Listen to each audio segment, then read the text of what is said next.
présent tous les week-ends et là peut-être deuxième ou troisième. C'était sur le papier, vous pouvez l'avouer, la favorite, le couple favori de Patrick Caron. Pénélope Le Prévost donc.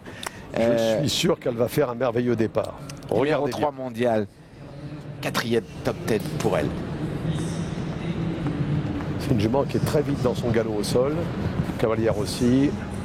Déjà bonne cadence. Et là, pas trop loin. Et tout de suite, regardez, touk. Par contre, elle a une distance en tenant, mais c'est mieux parce que là, elle retravaille cette foulée pour mieux tourner à la réception.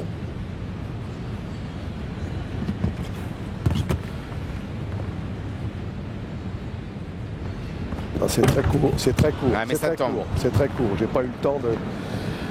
Ouais, 4 points.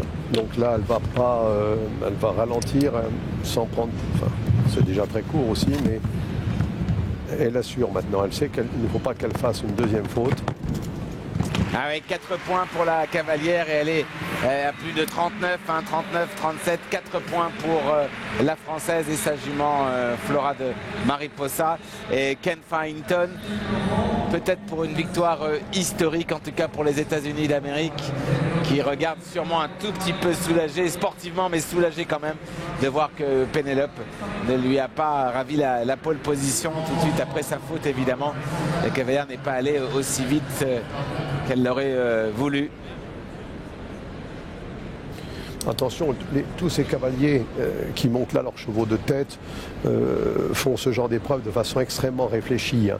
Ils ne vont pas demander à leurs chevaux des choses qu'ils ne peuvent pas obtenir.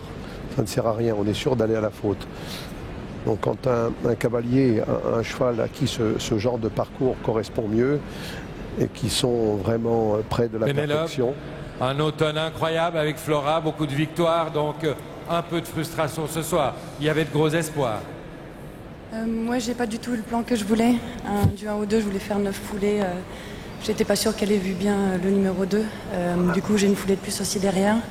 Après, ça s'est pas mal déroulé, un peu plat, je pense, que sur le vertical, là où j'ai fait faute. Cette finale du top 10 vous résiste un peu, mais rendez-vous l'année prochaine. C'est vrai que je rate à chaque fois. Alors à l'année prochaine. Sa meilleure performance, hein, c'était 5e en 2010, à l'époque avec son gris My Lord Cartago.